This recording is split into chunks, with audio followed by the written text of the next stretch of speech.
Convidado é o Dr. Gonçalo Vecina, médico sanitarista, fundador e ex-presidente da Agência Nacional de Vigilância Sanitária, Anvisa.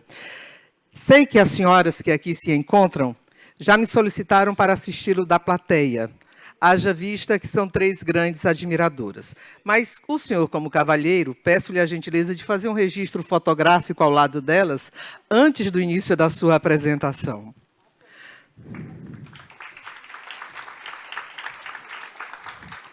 Dr. Gonçalo Vecina é médico, mestre em administração, presidente da Anvisa de 1999 a 2003, foi secretário de saúde do município de São Paulo de 2003 a 2004, superintendente do Hospital Sírio-Libanês e docente da FSP-USP desde 88. Com a palavra, portanto, Dr. Gonçalo Vecina.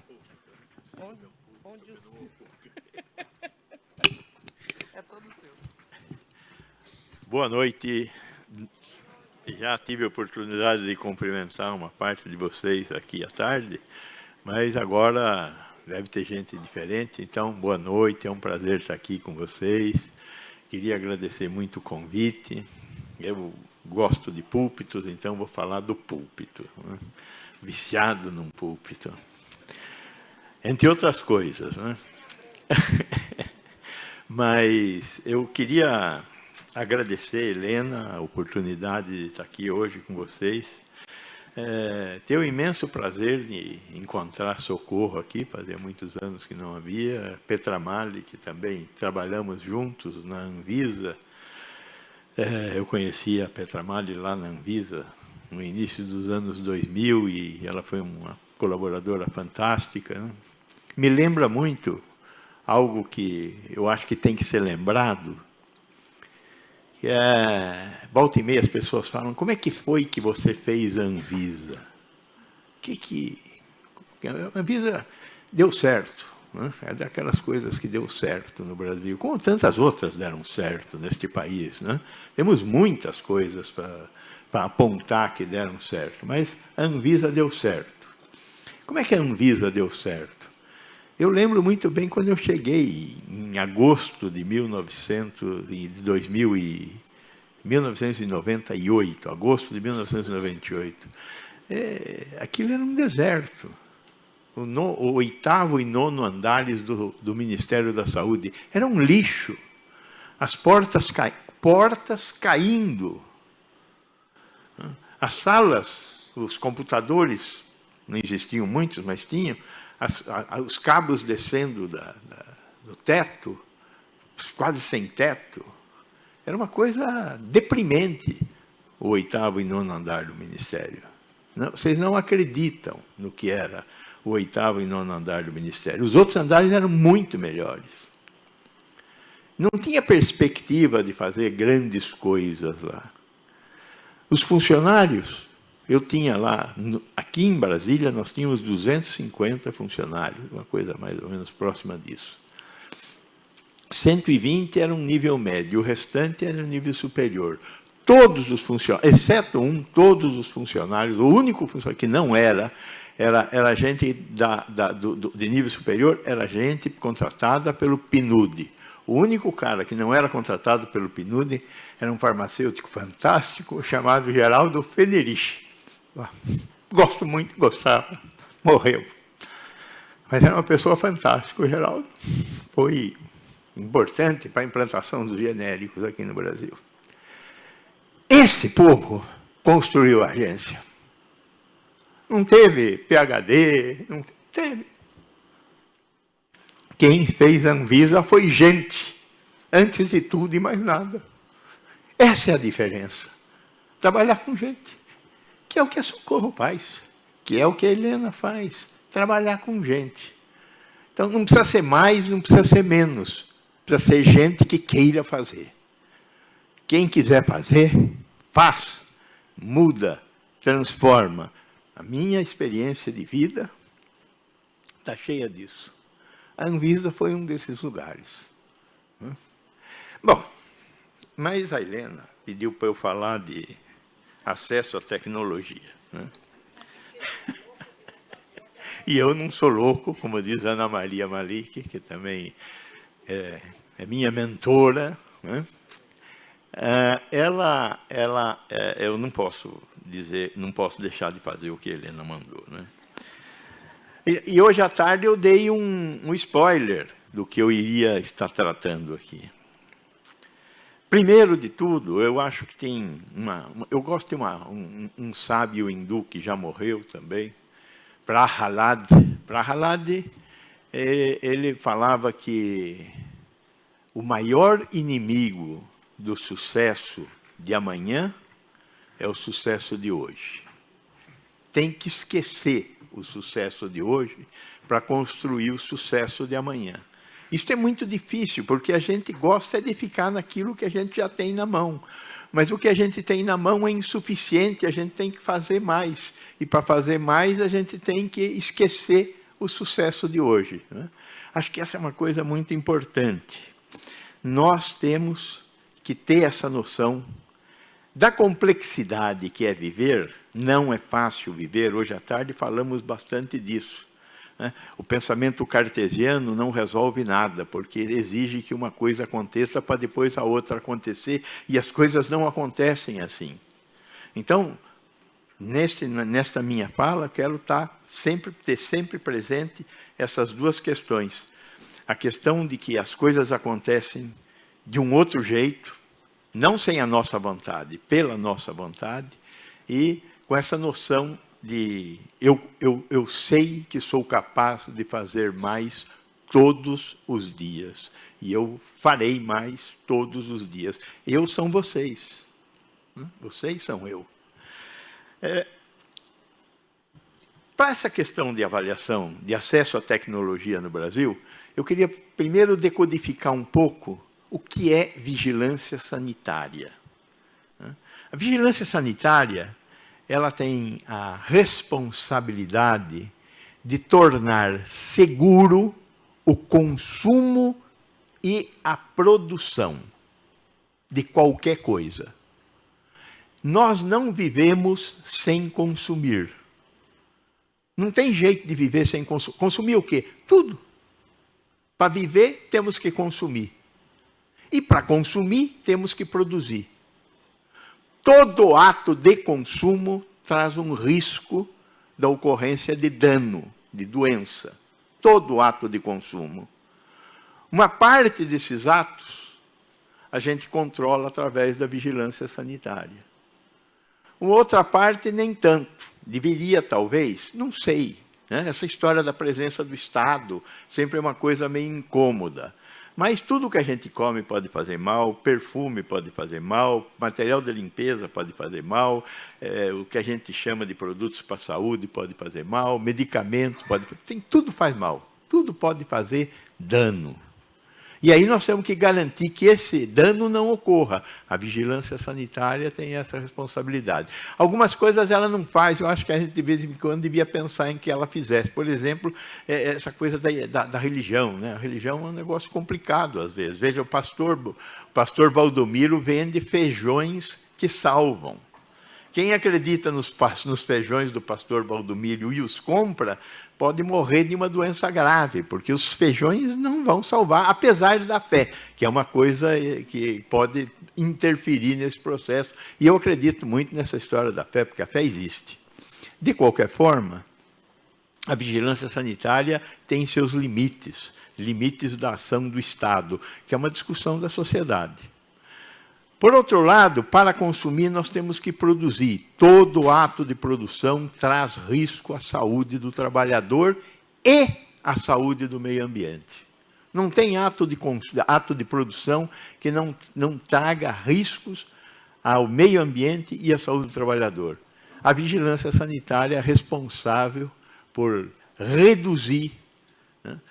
A lei fala em garantir a segurança sanitária.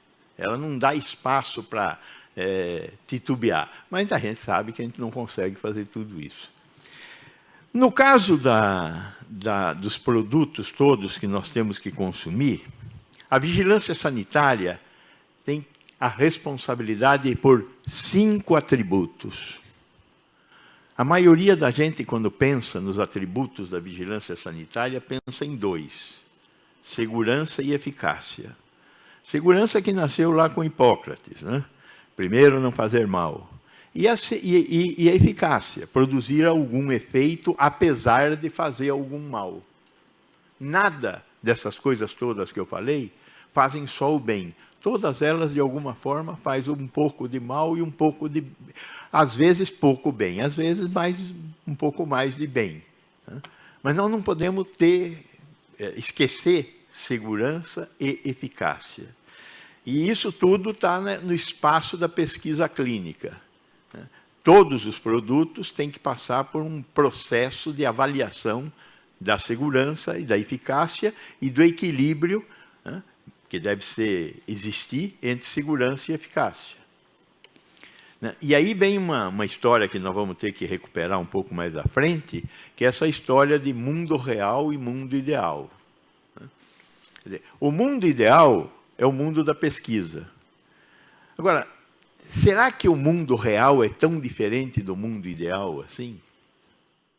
Esse é um assunto muito mais complexo que não dá para abordar nesta noite. Mas é complicado esse negócio de mundo real e mundo ideal. Eu já tive problemas com o mundo real e com o mundo ideal. Me lembro da celivastatina, que era uma estatina que foi aprovada pela Bayer, lá nos inícios dos anos 2000, e que fez todo o período lá de pesquisa clínica, fase 1, fase 2, fase 3, e foi ótima, foi aprovada, estava no mercado e começou a matar a gente. Quando milhões de pessoas estavam utilizando, ela começou a matar a gente. É isso que é chamado de mundo real. O que o mundo real é em relação ao mundo ideal? É uma amostra maior, só. Só é uma amostra maior. Quando eu olho um determinado fenômeno de um determinado tamanho, calculado para ter aquele tamanho, eu vejo algumas coisas. Quando eu começo a usar milhões de pessoas, eu vou ver outras coisas. Isso é assim. Não tem jeito de ser diferente. Quando eu olho uma coisa ampliada, eu vou ver coisas diferentes mesmo. Para o bem e para o mal. Então, quando nós estamos falando em segurança sanitária e eficácia, nós estamos correndo um determinado tipo de risco quando eu estou comparando o mundo real ao mundo ideal. O que não pode nos levar a achar que o tal do mundo da pesquisa é uma porcaria. Pelo contrário, o mundo da pesquisa é fundamental. Eu tenho ouvido epidemiologistas falar sobre essa comparação entre mundo real e mundo ideal, e eles sempre levantam essa crítica. Nós não podemos colocar o mundo da pesquisa num segundo plano. A medicina baseada em evidências é fundamental e tem que ser exercida. Então, segurança e eficácia. O terceiro, segurança e eficácia, pesquisa. O terceiro atributo, qualidade. O que é qualidade? Principalmente para um público tão diverso quanto este, que são os auditores, o que é qualidade? Qualidade, primeiro, não é mais. Qualidade, segundo, não é menos. Qualidade é igual ao que eu quero. Qualidade é o atributo de ser igual ao que eu quero. Nada além disso. O que eu quero de um comprimido de ácido acetil salicílico? E que ele seja igual. Que ele seja rigorosamente igual. O que eu quero de um procedimento cirúrgico? Que ele obedeça um POP, um padrão operacional rigorosamente escrito e rigorosamente cumprido. É basicamente isso que é qualidade. Como é que se verifica a qualidade? É a inspeção. É a atividade mais importante da vigilância sanitária. É a inspeção, verificar se boas práticas de fabricação estão sendo cumpridas. O quarto atributo, qual é? Trabalhar junto para garantir o acesso. De que vale um produto de saúde que eu vou consumir que não tem acesso? Não vale nada. Tem que haver acesso. Como é que se constrói o acesso? Então, a construção do acesso depende do sistema de saúde. Ele não é só um produto da vigilância sanitária, mas é um produto da ação conjunta da saúde pública. A vigilância sanitária é um dos braços da saúde pública, como a vigilância epidemiológica, como o planejamento em saúde, como o pessoal em saúde. A saúde pública é um campo de ação do homem voltado para garantir bem-estar social, como educação, como segurança alimentar, como o direito de ir e vir, os direitos que a nossa Constituição de 88, a 7ª que a gente escreve, finalmente escreveu. São direitos voltados para garantir bem-estar social, educação, saúde, acesso à moradia, acesso à alimentação, acesso ao direito de ir e vir e assim por diante. O 5º atributo é o atributo esquecido. O 5º atributo é a importância econômica do processo de produção de qualquer coisa. Quando eu produzo alguma coisa, eu gero empregos, eu gero valor para a sociedade. Eu não posso desprezar a importância econômica do processo produtivo. Ele é vital. Eu me lembro, quando eu me formei, em 1977, falar no complexo industrial da saúde era igual chamar da mãe, xingar a mãe. Né? Era péssimo falar do complexo, porque isso tinha a ver com o capital, tinha a ver com lucro, tinha a ver com bandidos, etc. Não. Nós, para vivermos neste mundo, precisamos trabalhar. Né? Nós fomos condenados pelo pecado original ao trabalho, naquela relação lá entre o Adão e a Eva, a maçã, não sei o quê, porque sobrou foi o pecado original, e a gente foi expulso do paraíso, e aí tivemos que trabalhar. Então, não tem jeito de viver sem trabalhar, e como fruto do trabalho, vem o dinheiro, e não tem muito jeito de fazer essas coisas diferentes. Então, a economia é uma coisa importante, nós temos que levar isso em conta. A vigilância sanitária tem que entender que tem que tomar cuidado com esse negócio das filas, que tem que trabalhar, que tem que dar respostas para a economia, para a sociedade. Então, hoje, por exemplo, nós estamos lá com a OMS fazendo uma visita na agência para verificar se a agência pode ser acreditada como uma agência das que se ombreiam com as melhores agências do mundo. Pô, fantástico, é muito importante aquilo. Por quê? Porque permite que a gente realize atos de equivalência comercial com outras vigilâncias sanitárias. Patrocinará uma melhoria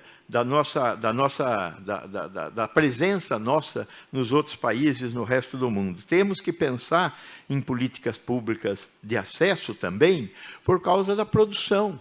Porque nós temos que pensar em produção. O complexo econômico e industrial da saúde produz coisas. No Brasil, produzir coisas é vital. Quando falta alguma coisa no Uruguai, um funça lá do Ministério da Saúde do Uruguai atravessa o Rio da Prata e compra numa farmácia em Buenos Aires o abastecimento do Uruguai por um ano. Aqui no Brasil, quando falta alguma coisa, não tem saída. São 200 milhões de consumidores com um SUS que se propõe universal. Então, nós temos que ter a capacidade de olhar para o processo produtivo e tomar decisões de o que tem que ser produzido aqui, o que tem que ser entregue aqui. Daí a importância dessa questão da economia e do acesso. Muito bem. A Anvisa, a Vigilância Sanitária, fez a sua parte, analisou um produto. O produto é seguro, é eficaz, o processo de produção gera qualidade, temos que construir acesso e isso vai gerar uma movimentação na economia. Esse produto deve ser incorporado. Esse é o outro departamento. O produto tem sua comercialização aceita. Agora, a incorporação dessa tecnologia precisa de algum outro componente. Componente esse que começou a ser discutido nos anos 70.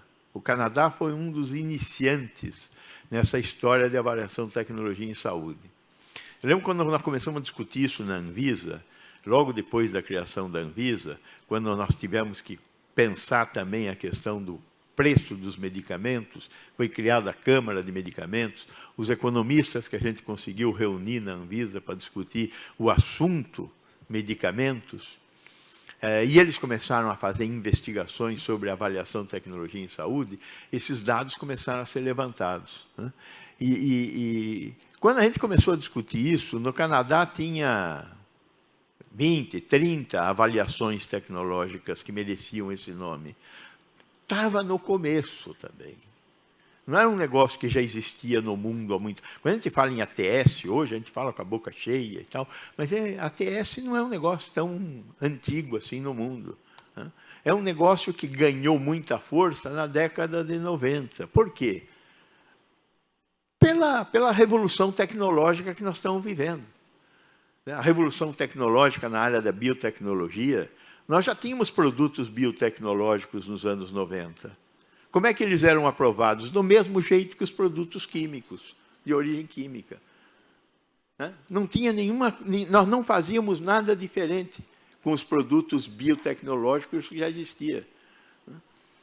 Tinham vários produtos importantes na área de sangue, por exemplo, com os quais nós já trabalhávamos. Como é que era? Igual um produto farmacêutico de origem química. Nada demais. Nós fomos aprendendo que as moléculas são diferentes dos átomos. E um produto biotecnológico tem moléculas complexas que não dá para ser olhada da mesma forma que eu olho um produto químico. Isso foram transformações importantíssimas para discutir essa questão da avaliação de tecnologia em saúde, para decidir se incorpora ou não incorpora uma nova tecnologia. Mas esse período aí, da criação da biotecnologia, o aparecimento da nanotecnologia, o aparecimento das ciências da cognição, da integração homem-máquina, o aumento exponencial da capacidade de processamento eletrônico de dados, esses 4 grandes movimentos transformaram o mundo, junto com também a revolução informacional, gerada pela WWW, né, e gerada pela miniaturização dos equipamentos de processamento eletrônico de dados.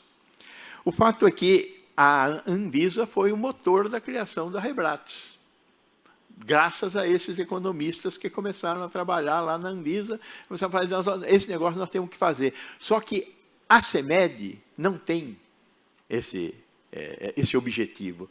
Não foi criada para isso. Ela foi criada para pôr preço nos medicamentos. Mas a molecada, uma moçada que começou a trabalhar lá na área de economia da agência, eles queriam fazer avaliação tecnológica. E o sonho deles era falar, o que não for importante nós não vamos aprovar. Só que a lei brasileira não permite isso. Nós temos 60 amicacinas no mercado. Entrou um cara lá que quer mais uma. Não pode dizer não. Vai ter que avaliar, verificar se aqueles 5 componentes estão lá e vai ter que permitir que ela seja colocada no mercado. A gente olhava para a Suécia. A Suécia na época, tinha 5.000 produtos aprovados, né? Nós tínhamos milhares de produtos aprovados, mais de 60.000. Continuamos tendo. Mas, veja, esse é um problema do mundo capitalista. Faz parte do que eu tenho que engolir. Então, eu não vou engolir. É isso que é mercado. A questão é como faz a incorporação da tecnologia. Os produtos similares vão continuar existindo. As cópias vão continuar existindo. Os produtos inovadores é que são parte do nosso problema, né? E, para não falar dos correlatos, né? A lei brasileira chama de correlato o que a gente vem tentando chamar de produtos para a saúde, né? Correlato é desde cotonete até ressonância magnética nuclear.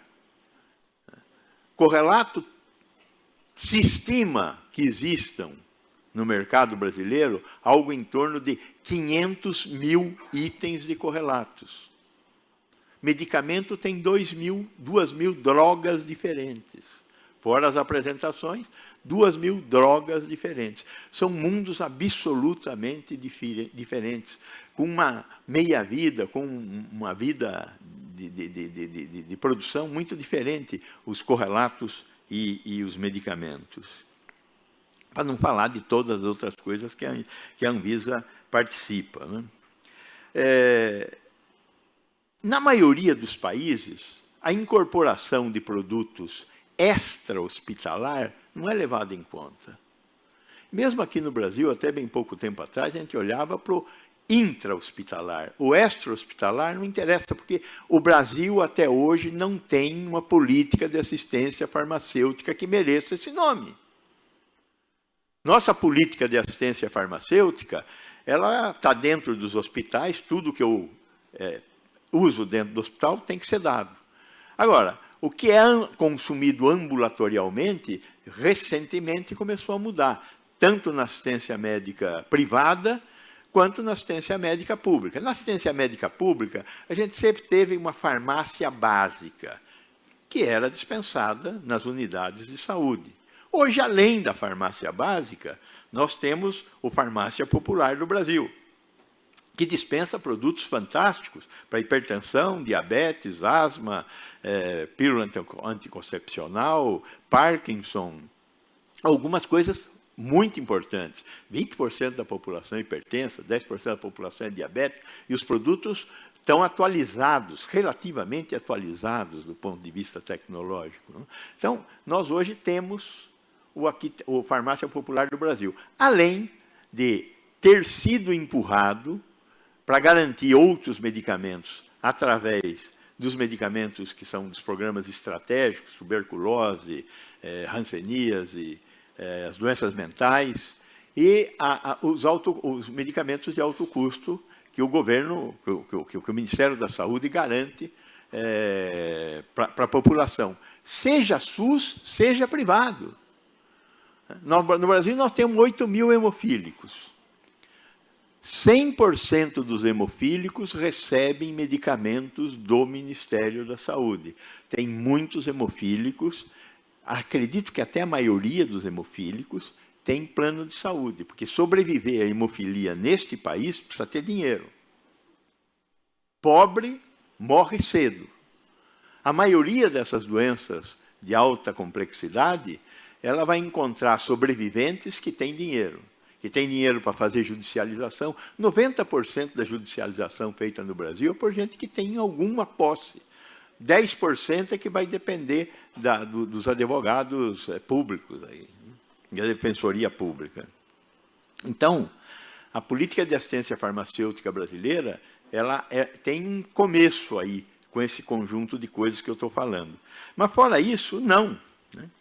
Então, a Conitec acabou sendo uma imposição da realidade. A Conitec apareceu da mesma maneira que a ANS, durante um bom tempo, não fez mais do que incorporar tudo o que pediam para ela incorporar através da análise do rol. E agora está começando um processo de avaliação de tecnologia na ANS, mas até então não existia. Mas o fato é que, com o aparecimento desse conjunto de drogas novas, principalmente para as tais das doenças raras, nós temos a probabilidade, são mais de 10.000 diagnósticos diferentes que são considerados doenças raras. E aí está todo mundo tentando achar alguma coisa, utilizando a capacidade de processamento eletrônico de dados, olhando para o que produz uma determinada doença e como é que eu posso inventar alguma coisa diferente, que é o que a biotecnologia está fazendo e o processamento eletrônico de dados está conseguindo dar resposta. Boa parte desses produtos ultra caros vieram da manipulação da tecnologia da informação e não de qualquer outro tipo de coisa como nós fazíamos antigamente. Antigamente, aquela 10.000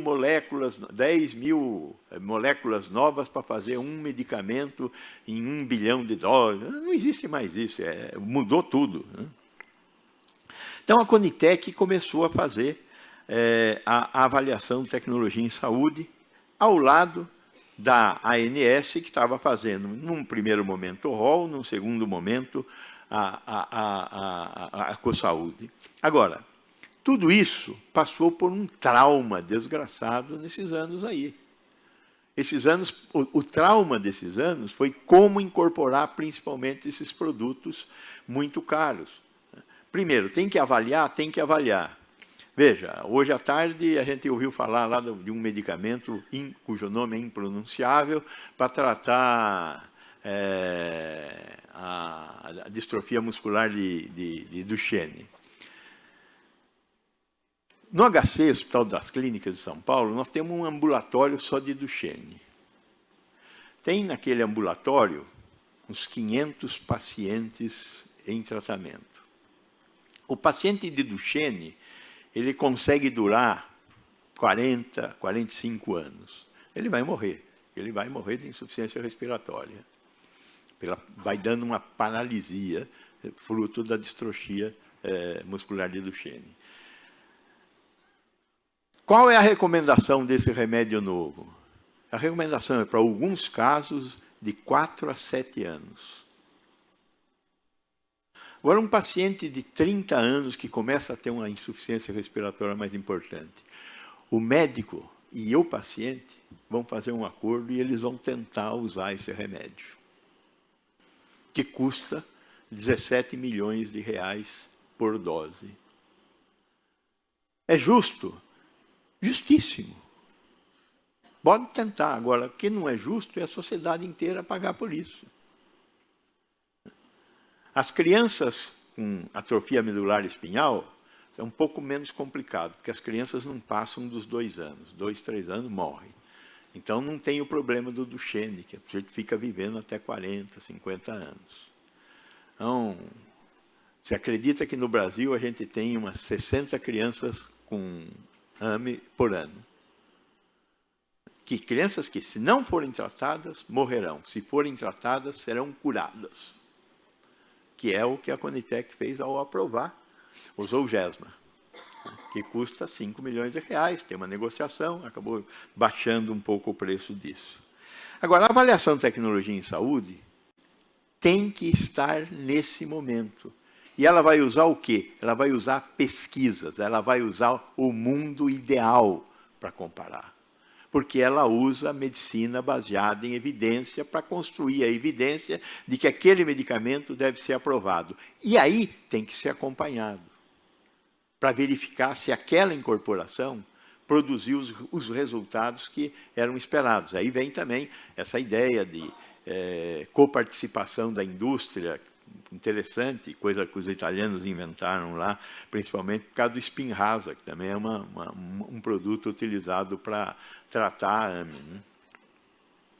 Então, essa é uma discussão muito importante e que nós estamos travando no escuro. Nós não podemos travar essa discussão no escuro. Nós temos que aprender sobre essa discussão para tomar decisões. Né?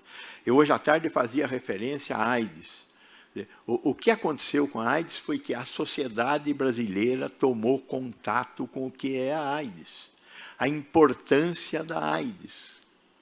E deu certo, não tenho dúvida de que deu certo. Como tantas outras coisas deram certo, transplantes de órgãos, nós temos um sistema de transplante muito bom. Né?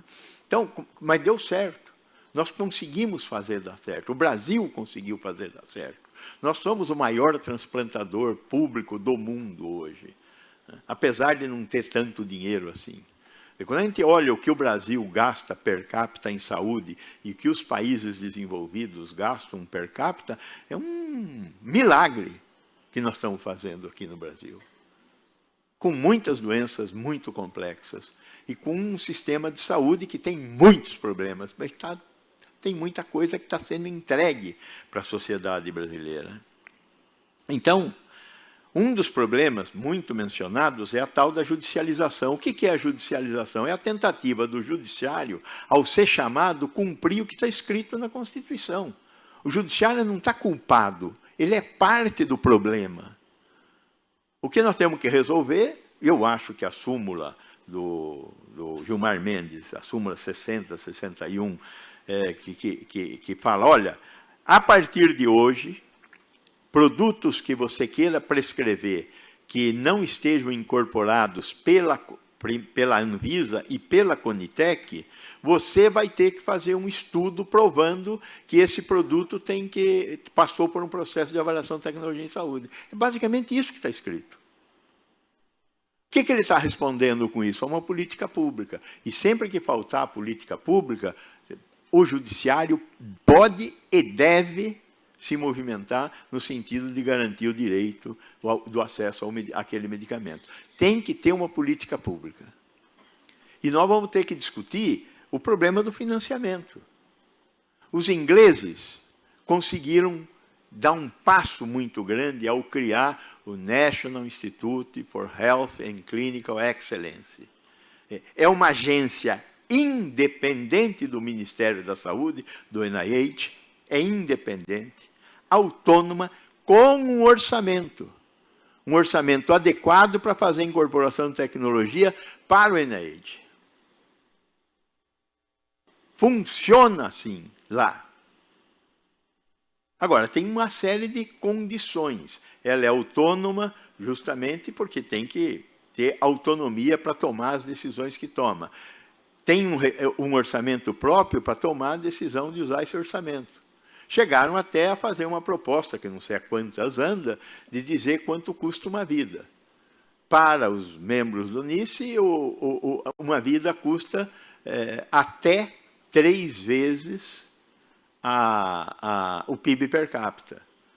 O grande problema é que o PIB per capita inglês é de $45.000 ano. O nosso PIB per capita é de 10. Então, a vida deles lá custa $150.000, a nossa custa 30.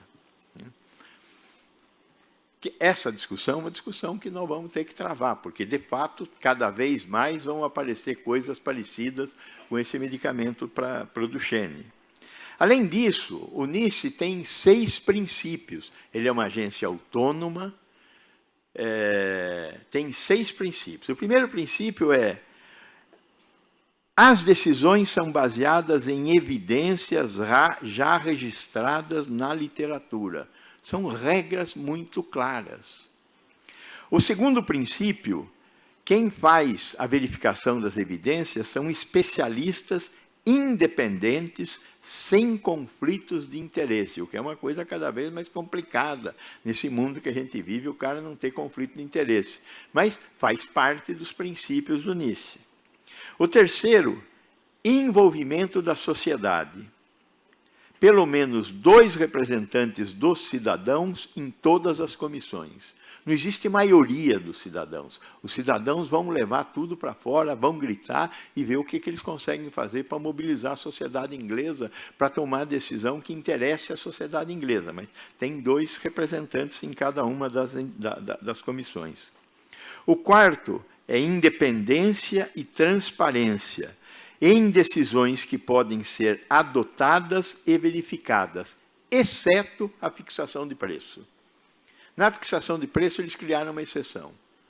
Ninguém sabe como é que é o processo de negociação, como termina o processo de negociação dos membros do NICE com as indústrias, para garantir o sigilo do valor que tem a ver com as indústrias. Eles não conseguiriam ter preços melhores abrindo o sigilo.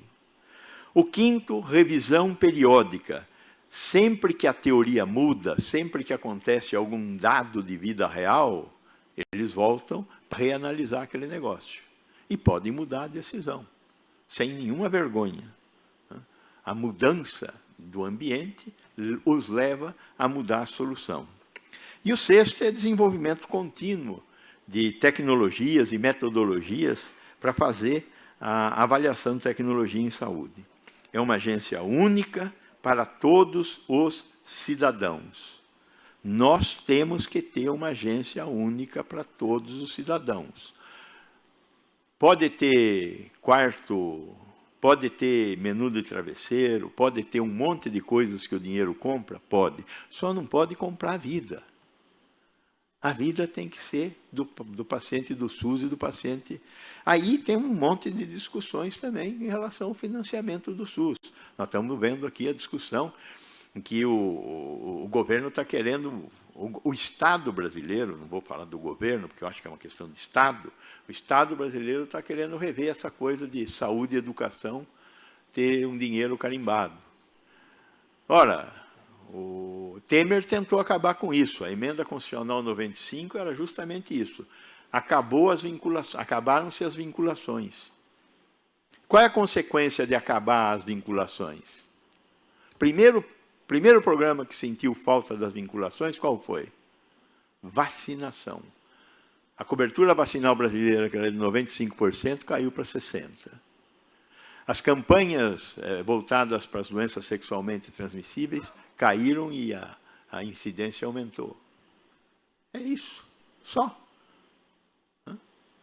Nós sabemos qual é a consequência de perder a vinculação. A vinculação é uma coisa atrasada, a vinculação. Porque num país civilizado, os governantes civilizados, eleitos civilizadamente, se preocupam com saúde e educação antes de se preocupar com forças armadas, antes de se preocupar até com saneamento básico sobre certos aspectos. Porque tem uma hierarquia entre essas coisas, num país civilizado. Então, eu acho que não tem jeito de nós, hoje, deixarmos de ter as vinculações. As vinculações têm que ser mantidas e nós temos que conseguir garantir para a saúde e educação muitas outras coisas importantes, alimentação, a segurança alimentar, né? que também foi abandonada no governo anterior, a segurança alimentar. Eu vi casos de kwashiorkor quando estava estudando. Em 1977, nós voltamos a ter casos de kwashiorkor em 2022. Não é uma crítica a este ou aquele, é uma evidência. Voltamos a ter casos de kwashiorkor e marasmo. Por quê? Porque nós deixamos a segurança alimentar de lado. Por que podia faltar arroz? Porque nós paramos de fazer estoques reguladores. Então, políticas públicas. Tem que ter políticas públicas. De um país do terceiro mundo, as políticas públicas são fundamentais. Mas quem elege os caras que vão para lá somos nós. Bom, o que eu queria contar para vocês sobre o que é a avaliação de tecnologia em saúde era basicamente isso. Eu espero ter dado uma noção mais geral de todos esses campos, né?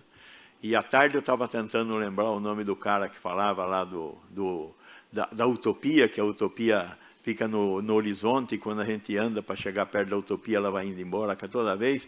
E eu falava, não, a gente anda, e essa é a razão de ser da utopia, porque faz a gente caminhar. O cara é o Eduardo Galeano, né?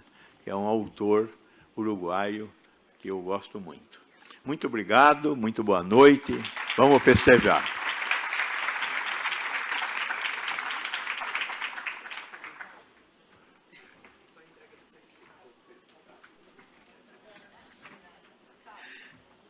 Convido.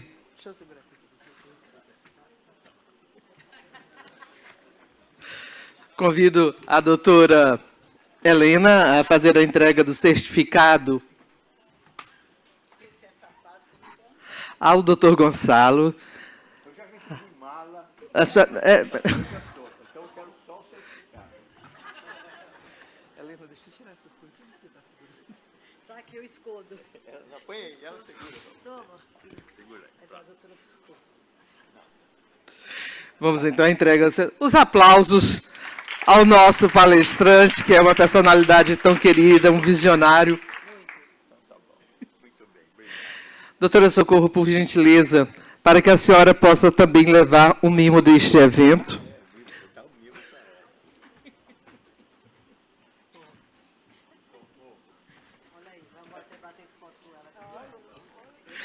Vamos ao novo registro fotográfico. Levando toda essa simbologia, esse carinho deste congresso. Vamos aplaudir, gente. Vamos aplaudir. Um dia de trabalho maravilhoso, todo mundo sorrindo. E antes... Peraí, deixa eu quebrar só o protocolo. Doutora Socorro, a senhora está dando abertura, né, para muita coisa. A gente já tem o RNI implantado, fomos o primeiro estado do Brasil que implantou o RNI em alguns hospitais. E vamos implantar o DRG, como Minas Gerais, Espírito Santo, no SUS. Nós temos um hospital no Paraná, o Erasto Gastner, que é fantástico, a oncologia com o DRG. Então, nós vamos implantar aqui. Olha, vocês ouviram ela falar que eu vou poder fazer alguma coisa.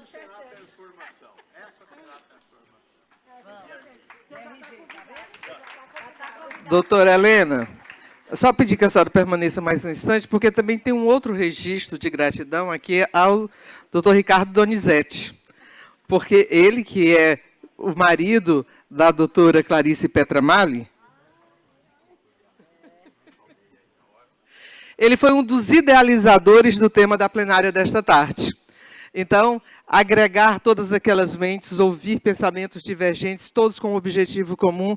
Aqui ficam os agradecimentos. Doutora Helena, por favor, permaneça no palco. A gente chega no consenso. Porque agora é um outro momento. A doutora Helena já falou, a mãe dela está sempre acompanhando as aberturas desses eventos, é uma tradição. Mas a Juliana, filha da doutora Helena, e a Júlia, neta da doutora Helena, também fazem parte dessa tradição. E eu quero convidar a Júlia, ela vai trazer aqui a simbologia de uma flor, mais precisamente uma orquídea. E a orquídea fala muito de força e resiliência. Júlia, pode vir, por gentileza. E isso simboliza uma homenagem a Helena, pelo seu trabalho e dedicação na realização destes congressos.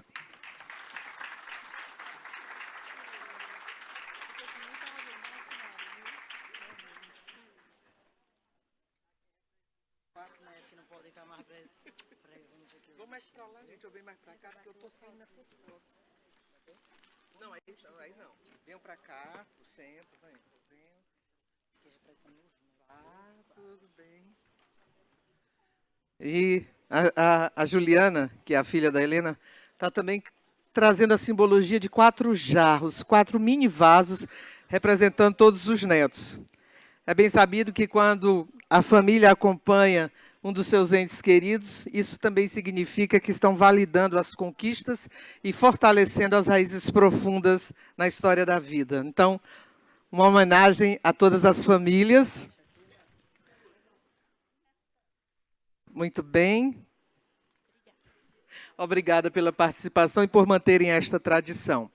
E agora lembrar que a nossa programação começará amanhã às 8 horas, dando sequência às atividades técnicas, às 8 da manhã, pontualmente, trazendo o tema a tecnologia como ferramenta de apoio à decisão na regulação de OPME, com a doutora Andrea Bergamini. Então, agora é o momento de descontração, de confraternização. Amanhã, Sharon, mas você, doutora Goldete? 8 o'clock, here. E sexta-feira, doutora Marta Oliveira, here. 8 horas. Gente, a gente é regime militar, o que é isso? Nós somos do SUS. Trabalhar, para ganhar.